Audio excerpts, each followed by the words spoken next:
Hello दोस्तों, आप सभी लोगों का स्वागत है आपके अपने ही YouTube channel the golden career में। दोस्तों, जैसे कि आप सभी लोग जानते हैं कि हमारे छत्तीसगढ़ लोक सेवा आयोग द्वारा इंटरव्यू का आयोजन किया गया है, जिसमें इंटरव्यू चल रहे हैं। तो चलिए दोस्तों, अपने दोस्त से मुलाकात करते हैं और जानते हैं कि कैसे कैसे क्वेश्चन किए गए, किस प्रकार के क्वेश्चन किए, तमाम क्वेश्चन के बारे में जानकारी लेते हैं। तो बहुत बहुत स्वागत है आपका। धन्यवाद।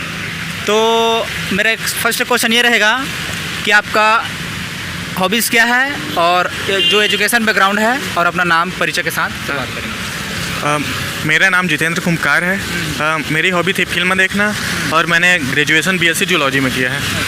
तो ये जो एजुकेशन बैकग्राउंड है, यहाँ से किस किस टाइप से क्वेश्चन किए गए? चूँकि मेरा जूलॉजी था तो पहला क्वेश्चन इसी पे हुआ, स्नातक के बारे में। मुझसे जो जंतु किंगडम है उसका क्लासिफिकेशन पूछा गया। अच्छा, और हॉबीज़ में क्या क्या क्वेश्चन किए गए?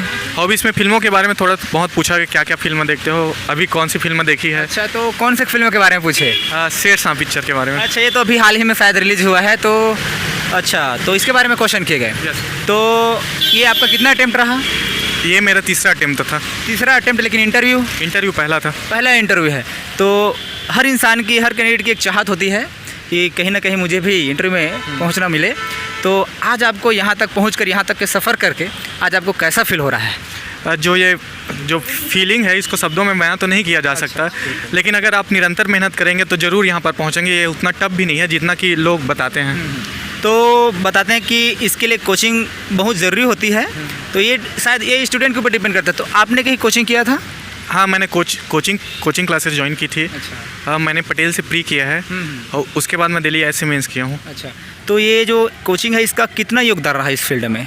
कोचिंग का योगदान ऐसे देख सकते हैं जैसे कि हमको स्टार्टिंग में पता नहीं होता क्या पढ़ना है, बिल्कुल क्या छोड़ना है। तो इस संबंध में कोचिंग एक गाइडेंस देता है जिस पर आप पढ़ सकते हैं, आगे बढ़ सकते हैं। इससे आपका जो सिलेबस होता है वो छोटा हो जाता है और ये पता चल जाता है कि क्या पढ़ना है, क्या छोड़।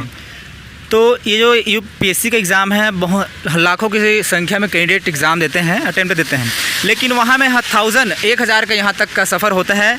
तो पिछले जो सफ़र रहा उसमें क्या क्या कमी थी जिसको आपने दूर किया और इंटरव्यू में आपने अपना जगह स्थान लिया आपने?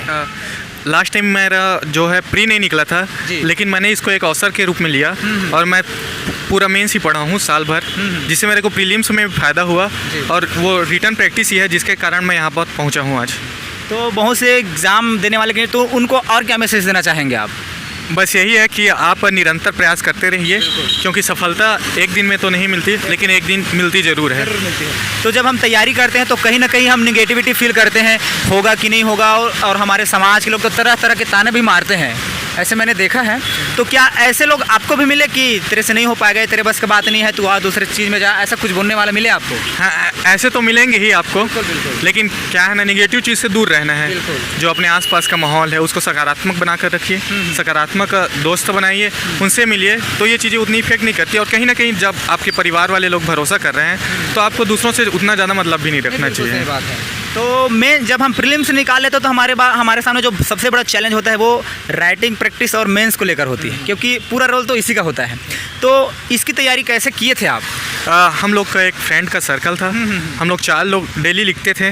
और मैं तो यही कहता हूँ कि जो मेरा मेंस में जो सिलेक्शन हुआ है इंटरव्यू के लिए, वो उसी रिटर्न प्रैक्टिस के कारण है। तो आप इससे पहले कहीं जॉब भी करते हैं आप? नहीं, कोई जॉब नहीं, मतलब टोटल पढ़ाई, मतलब पढ़ाई। हाँ।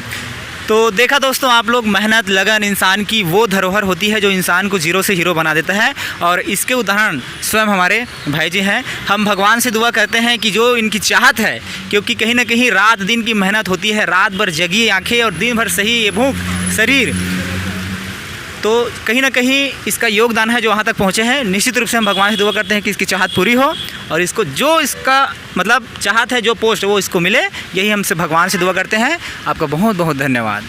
आपका भी धन्यवाद।